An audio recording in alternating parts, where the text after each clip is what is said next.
Hey guys, and welcome back to my channel. Today I have a get ready with me for you. I'm going to be showing you how to achieve my hair, my makeup, my outfit, perfect for a date night. And yeah, if you guys like these types of videos, be sure to give it a thumbs up, and if you want to see how I achieved it, then just keep on watching. So guys, I'm starting off with a fresh face and I'm putting my hair away from it and just moisturizing and priming. This is just the normal situation. I will usually like to make sure my skin is nice and prepped. My skin is pretty red right now. Obviously I'm going through a little bit of skin issues, but also I just had a facial like the day before this, so it was looking pretty red and inflamed, which is totally normal. So once I'd primed, I used my color correction as normal, just because this really helps to cut down on that redness. My skin is quite bumpy in this video and it is going to be very visible, so if you guys notice my makeup isn't sitting the best, it's just because my skin is just not at its best right now. So yeah, that's why. But as you can see, my face does not match my body. I have a natural tan because I just got back from being away, so I'm mixing my foundation on my body to make sure that it matches, and then I'm putting it on my face and making sure that it looks all nice and blended in with my neck also. So once I applied my foundation, I wanted to blend in today with a It's Cosmetics Kabuki brush. I'd never tried this before, and honestly I love this brush. It blended everything in so well, considering as well my skin texture and just the way that my skin's been feeling.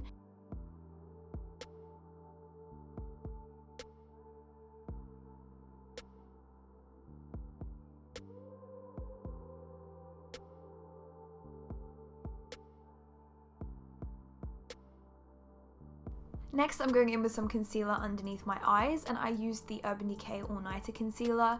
This is honestly my new favorite concealer. I love the formula of this. It is very thick, so I did use a beauty blender to apply this into the skin, just because it kind of takes away that extra coverage and makes it look a lot more smooth.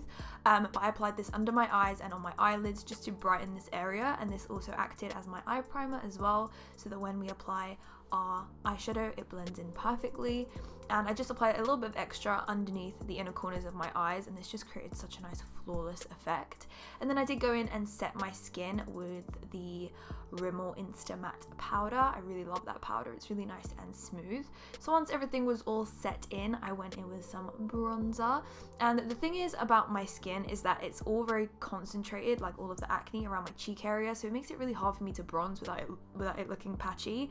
It's so annoying, but I can't go without bronzing, so I did still bronze my skin.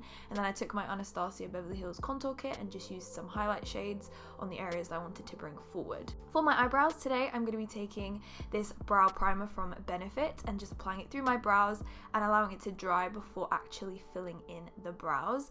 It's funny because when I actually get ready for things, I honestly get ready in the weirdest order.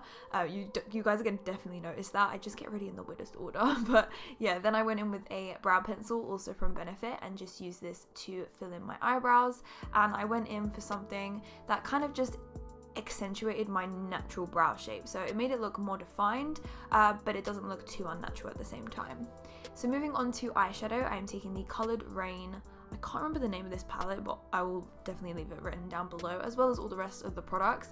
But this involves a lot of warm colours, and I honestly love the way my eyeshadow turned out. I kind of went for this spotlight eye, so it kind of adds shadow on the outer and inner corner of the eye. So first of all, I'm just going in with a kind of warm brown shade and just applying this all over the crease area, not really focusing it anywhere, just kind of putting it everywhere, making sure it's nice and blended. And then I went in with a darker brown and started to apply this on the outer corner. And I started off first of all with a blending brush, but then I go in with a pencil brush afterwards and start to concentrate this color on that outer corner. And then also we're going to be applying this on the inner corner to create that halo effect around the eye. Now, it's not often I do these halo looks, but I do really like the way that they turn out.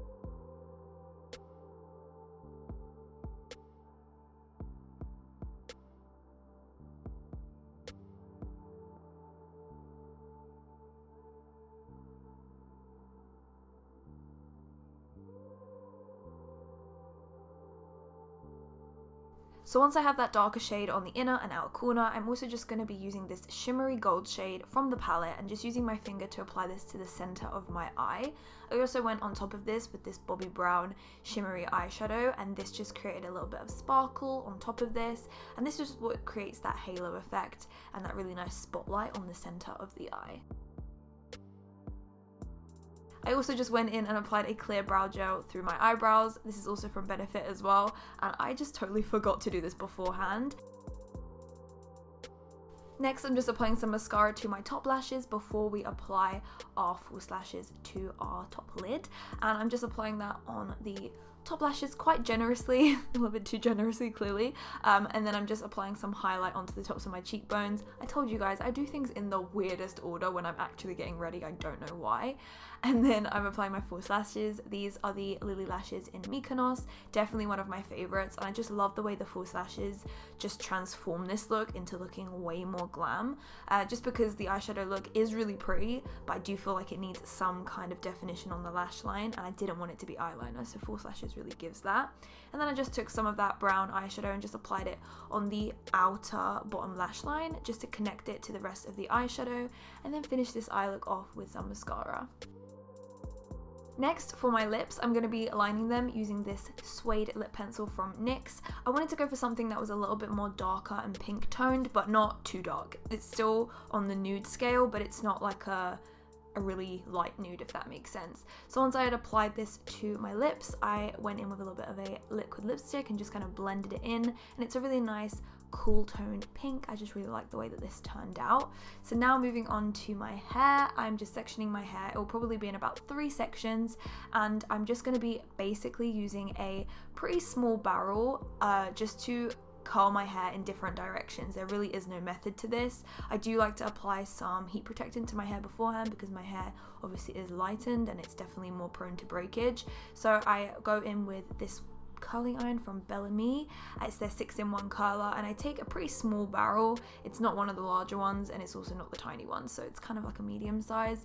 And I just go in and curl my hair inwards and outwards. There really is no direction to this. I kind of just switch it up. Some go out, some go in, and I just do that all the way around my head. There really is no like definite way to do this. I just like to make sure that everything is nice and curled, and I don't like to touch it whilst it's been curled because I like to let it cool down before I touch anything. So as you can see, once it's curled, I won't touch it, and I'll just continue on with the rest of the head.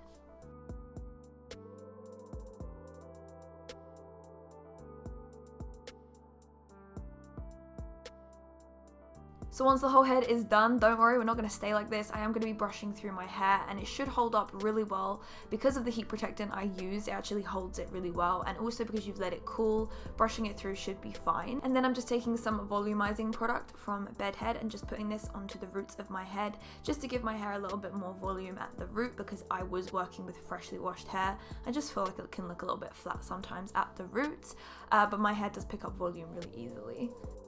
Okay, so for my outfit, I actually went with 2 options. The first one being something a little bit more casual, but still glam looking.